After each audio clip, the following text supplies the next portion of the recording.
So hi guys, welcome to episode 1 of my series where I chronicle my home buying experience with Regency Builders here in Memphis, Tennessee.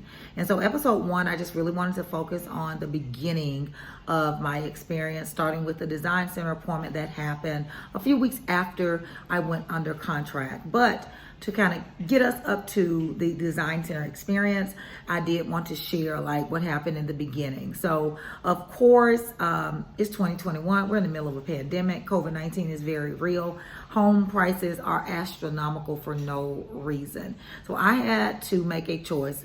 I can buy an overpriced existing home, maybe get more room, maybe get more yard space, but I have maybe some underlying things that I'll have to deal with because it's an older home, or I could pay just a really large amount for a home that would give me what I wanted, but again, it would be overpriced. So I decided to buy new because if I'm going to pay that much money, I want to be the first person to have lived in that place. So I decided to buy new. I was looking at 2 companies at first. D.R. Horton is another company that sponsors homes in Memphis and the surrounding areas. It didn't work out with them because they told me that yes, we have lots that are opening pretty soon. I had told my realtor, we went out there and got them, and the day that they were supposed to open, something happened and they were like, no, we're behind on the lots that we have already sold. We're not selling any more lots right now.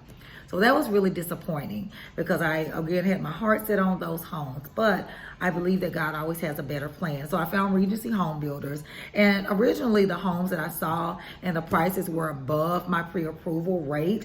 But I spoke to my lender and he told me that they actually had me at some percentage. You know, they do a debt to income percentage to determine how much you can actually qualify for. So he was able to actually get me pre-approved for a home in the Regency lots, or in the Regency family of lots, that was actually still in my budget. So I'm really happy about that. So anyway, got my pre-approval, went to pick out my home, went to pick out my lot, paid my earnest money, went under contract, and that led us to the design center experience.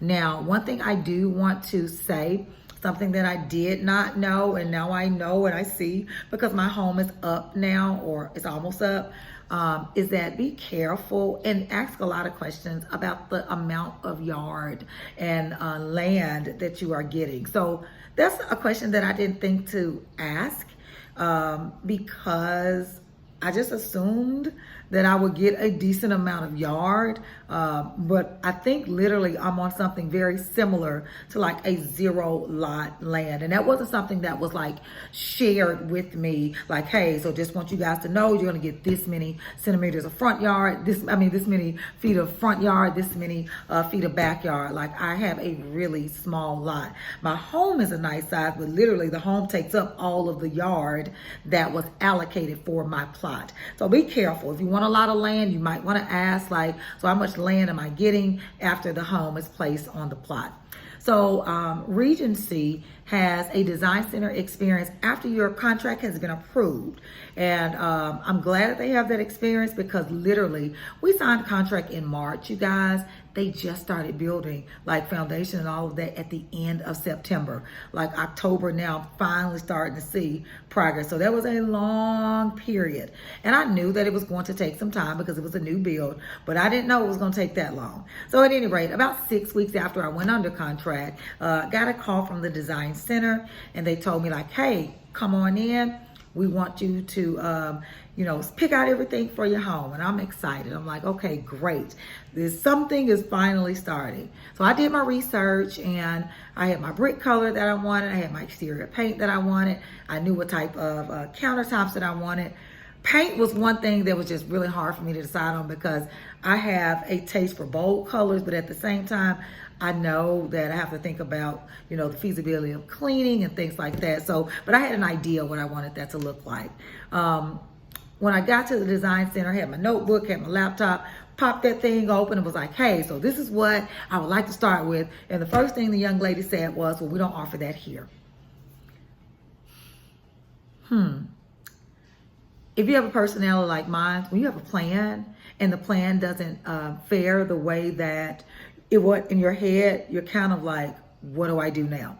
So I'm in panic mode because here's another thing about the Regency Design Center process. You only get 2 hours, literally from beginning to end. The moment you walk in, the 2-hour clock starts, and you are picking everything from your home, from the brick to the exterior paint, to the shingles on the roof, to the knobs that will go on the door, what type of tile. I mean, when I say you choose everything, you choose everything. So while 2 hours might be a lot for some people, for me, it was a little bit overwhelming, especially when those plans that I had were derailed. So just be prepared for plan B or even plan C if the plan B isn't available for you. Another thing that really stuck out to me when I think about my design center experience was the fact that be prepared for upgrades. I did get several upgrades. I tried to stay in a very reasonable budget. Like there were some must-haves that I had to have. Needed a backsplash. So first thing I asked, do you guys, do backsplashes come standard or what? And she was like, nope, you got to upgrade this. So I knew what were my non-negotiables. And everything else is pretty standard because you get to look at it. The colors are kind of put together. And so it just really flows. One thing that I didn't expect in the design center experience that I wasn't prepared for, and really y'all, I still haven't chosen them. You got to also pick out where your outlets are going to go, where your cable aux is going to go. And that was something, I'm such a physical or tangible learner that looking at a map and saying, oh, do you want to put your plug here or put your plug there? I'm like, I can't answer that right now. And so we wasted like 20 minutes of my time in that 2-hour block just really trying to figure out, so what am I going to do with my outlets? And so finally she said, well, you know what? We do allow something called a low voltage walk where you can actually walk through the home once it's framed and then you can get a better idea. And I was like, you know what? Let's do that because we're wasting a lot of time. One thing I found out after my design experience, and this was a little bit disappointing, was that Regency, because I like to read a lot of reviews. I look at the positive as well as the negative. But there were some things that were not offered in my design experience that should have been offered that I had to add at a later time. The fee is normally assessed for every change or addition, but it was waived because it just wasn't offered. And to this day, I just don't understand why those things weren't offered. One thing that I found out after the fact that I added after my design center experience appointment was there was this perma base and perma bond that you can put in to the bathrooms to help them not mold or get water and mold as quickly.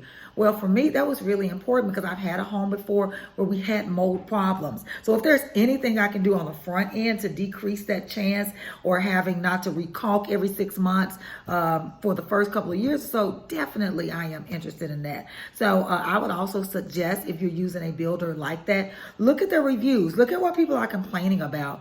Look at what they're also praising so you can be aware because that was one of the things that I called her after the fact. And she was like, oh, yeah, we do offer that. I don't know why I didn't offer it. And I'm like, that didn't make a lot of sense. But at any rate, we got it in there. So as I think about it, overall, the design center experience was really, really positive. Again, this is my first time ever building. No one in my family, to my knowledge, has ever built or anything like that. So I had a lot of questions and things like that I just couldn't have answered. So do your research. Make sure you have some sort of vision, but also have a plan B in place in case your vision doesn't align with what's offered at the design center. Know your budget and stay in your budget. You know, if you can afford to spend $10,000 or $15,000, $20,000 extra, great. If you can't, do what you can do with the money that you have. And then most of all, have fun. I felt really pressured because all I kept thinking was, I can't go over time. I got to stay in 2 hours. I don't want to have to pay this extra money, $50 per hour, $50 per half hour, $100 per every hour. I got to get out of here. So I feel like some of my anxieties lessened the experience, but overall we did have fun. I took a lot of pictures, which I'll put some of them at the end of this video, but I'm excited to see how those pictures and how all those things will pan out when they actually put them in the home. So if you can think of anything that I probably didn't mention about my design center experience in this video that I may have experienced that can help you, let me know. Comment below, ask a question, and I will definitely address it like in another video. So next video, we'll talk about another aspect of the building process. Thank you guys for listening. Again, this is designed for somebody who was like me. I, again, didn't have anybody to talk to, got a lot of questions, still have a lot of questions, but I believe that sharing is caring. And yeah, we can just help somebody. So thanks for listening. Hopefully this helped you in any way. Again, if there's something you want to know about, let me know and I'll try to address it in another video. Until next time, arrivederci, everybody. Adios. Have an awesome weekday wherever you are in life right now.